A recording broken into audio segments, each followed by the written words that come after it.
Ladies and gentlemen, let's talk about something real today, something raw, something you felt in your gut, cried about at 2 a.m., and questioned endlessly in your head.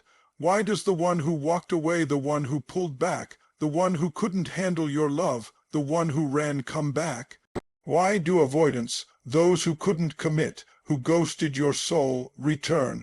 Let's break this down, not with blame, not with bitterness, but with clarity, with power, and with truth. Because when you understand the pattern, you stop being the prey and start becoming the damn lion. First, you've got to understand this. Avoidants don't run from you. They run from themselves. You showed them something powerful. Connection, intimacy, emotional presence. And that terrified them. Why? Because when someone has lived their whole life protecting their heart, connection feels like exposure, and exposure feels like danger. So they do what they know, they walk away. But here's the twist. They don't find peace out there. They find emptiness, and over time, that silence they sought, it becomes louder than any argument. Loneliness becomes the mirror they can't break.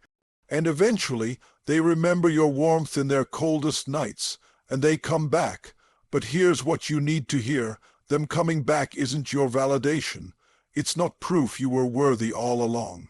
You were worthy before they walked. You're worthy now, and you'll be worthy even if they come back and walk away again.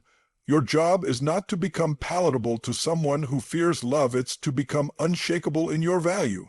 Because the moment you stand strong, not waiting, not begging, but choosing you, that's when you become magnetic, not to them, but to the future you deserve. Avoidants don't fear you. They fear the emotional vulnerability you represent. This isn't about your worth, your actions, or whether you were too much. It's about the inner world of someone who has built walls so high that genuine connection feels like a threat. Imagine living in a fortress for so long that the idea of opening the gate feels like surrendering your safety. That's what emotional vulnerability feels like to an avoidant person. They've likely spent years protecting themselves from pain from past relationships, childhood wounds, or moments where trust was shattered. When you show up with real love, openness, and intimacy, it's not comforting to them the way it might be for you. It's unsettling. It disrupts the control they believe they need to keep their heart guarded. This fear of vulnerability makes them perceive closeness as dangerous. The more you get emotionally closer, the more exposed their deepest insecurities become. They begin to fear losing their independence, their sense of control, or being seen in a way they aren't ready for. So what do? They pull back. They distance themselves. They might even convince themselves that leaving is better than risking the emotional discomfort of staying. Not because you did something wrong, but because your presence touched a part of them they've worked hard to avoid confronting. But here's the thing. No amount of you shrinking yourself, softening your love, or dimming your light will make them stay if they're not ready to face that vulnerability. It's not about being less intense or easier to love. It's about them needing to do the inner work to feel safe enough to let someone in. Until that happens, closeness will always trigger their instinct to run. And in that process, you may find yourself questioning your value, wondering if you were too much, when in reality, you were just real. Your emotional availability isn't a flaw, it's a strength. But strength can be intimidating to someone who isn't ready to meet you there. Understanding this doesn't excuse their behavior, but it frees you from internalizing their avoidance as a reflection of your worth. When you realize they're running from vulnerability itself, you stop blaming yourself for their distance. You stop trying to fix something that was never yours to fix.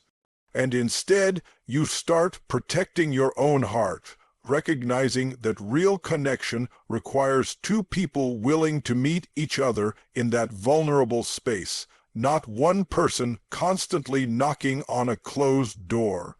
Does this resonate with something you've experienced? They come back not because they've changed, but because their loneliness caught up.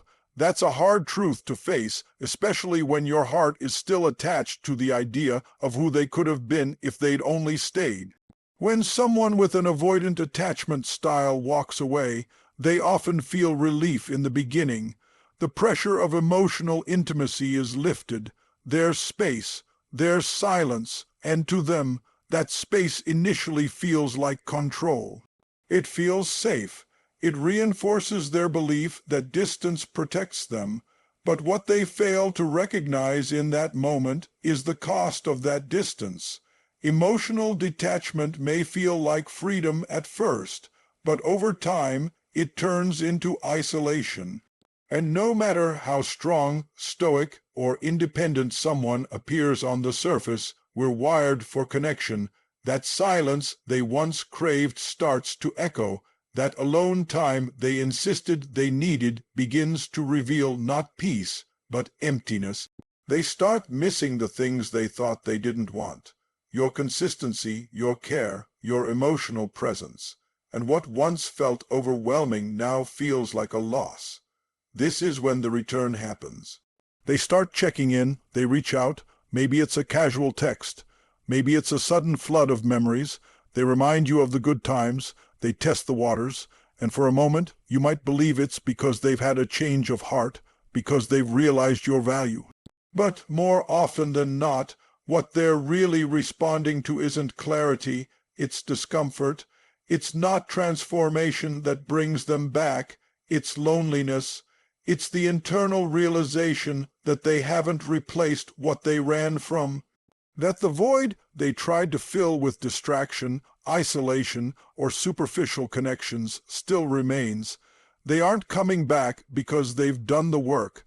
They're coming back because they feel the absence of your emotional support, and they want relief from it. That's why many avoidants come back acting as if nothing ever happened, skipping over the hard conversations, hoping to pick up where they left off without accountability. Because it's not about resolution, it's about temporary emotional shelter.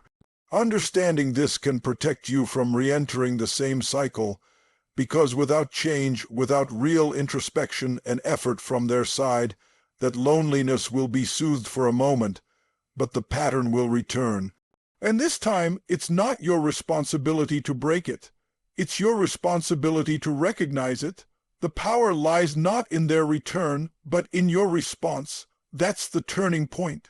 That's the place where everything shifts, not because they came back, but because you've changed in the time they were gone.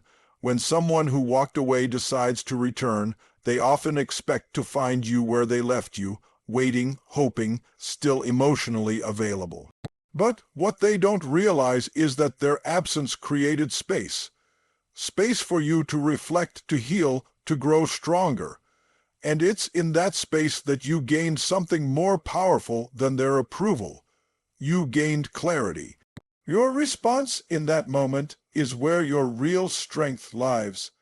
It's the moment you get to choose whether you will repeat the old story or whether you will rewrite it on your terms.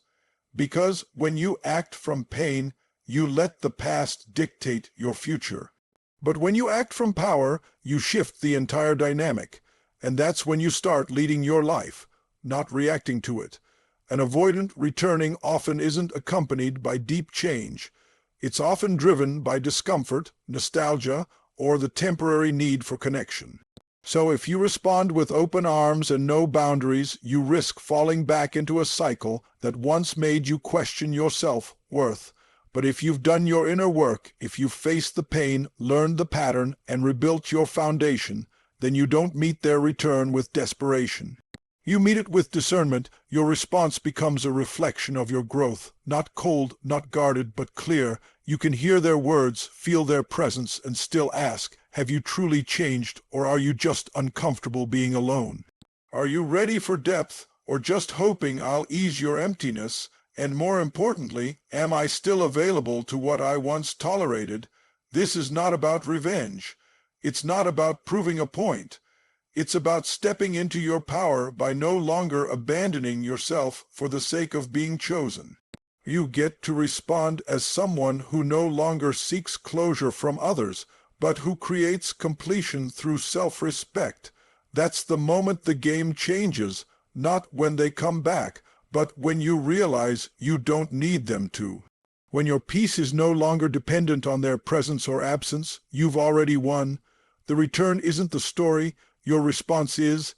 Let's bring everything full circle. When we ask, why do avoidants come back after walking away? We're often not just looking for an answer. We're searching for peace, for understanding, for closure. We want to make sense of the emotional chaos they left behind, but the truth is, closure isn't found in their return. It's found in the clarity we gain about ourselves and the dynamics we've participated in. When you realize their departure wasn't a rejection of your worth, but a reflection of their fear of vulnerability, something inside you shifts. You stop taking their actions so personally. You begin to see that their need to run wasn't about a lack in you. It was about a void in them. Avoidants don't disappear because they stopped caring. They disappear because caring becomes too overwhelming. But when they return, it's often because they've realized that detachment doesn't protect them. It isolates them. What once felt like safety slowly becomes unbearable silence. And yet, that return rarely signals readiness for the kind of love you've been offering. It's not usually a breakthrough. It's a reach for comfort, a way to ease their own emotional discomfort. Recognizing that helps you stop seeing their reappearance as a romantic turning point, and instead view it as an emotional test. That test is about you, about your healing, your boundaries, your growth. The power is no longer in what they do or don't do, it's in how you respond. Are you going to walk the old path again, hoping it'll lead somewhere different? Or are you going to draw a new line, one that protects the version of you that's no longer willing to settle for half-hearted love? Your ability to pause, to reflect, and to choose consciously is the real breakthrough moment. That's when you move from emotional survival to emotional leadership. It's not weakness to want them back. It's human, but it's strength to hold space for your feelings and still make a decision that honors your evolution. Love isn't proven by how much pain you can endure or how long you can wait. It's proven by how deeply you're willing to love yourself, enough to not abandon your needs for someone else's comfort. The return of the avoidant is not the resolution of your story. It's the invitation for you to rise into a more empowered chapter. So, when they come back, and many do, you'll be faced with a choice. Will you accept them at the level they're offering, or will you rise to meet the version of you who no longer dances with inconsistency? The answer won't come from your longing or even your memories. It will come from your standards, and when your standards are rooted in self-respect and clarity, you don't just react, you respond with purpose. Because the real power isn't in who returns, it's in who you've become while they were gone. Thank you for taking the time to engage with this message. Whether you're here to heal, to grow, or simply to understand the patterns that have shaped your relationships, know that your journey is valid and powerful. Every insight, every pause, and every choice to choose yourself over a repeating cycle is a step toward deeper freedom and emotional clarity. As you reflect on what you've heard, I hope you carry this truth with you. Your worth isn't tied to who comes or goes. It's rooted in who you decide to be every single day. You have more strength, wisdom, and capacity for love than you may even realize right now. Keep choosing you. If this resonated, feel free to share it, save it, or pass it along to someone else who might need this perspective. Healing is more powerful when we walk it together. Until next time, take care of your heart, trust your growth, and never forget, real love starts within. Thank you, and goodbye for now.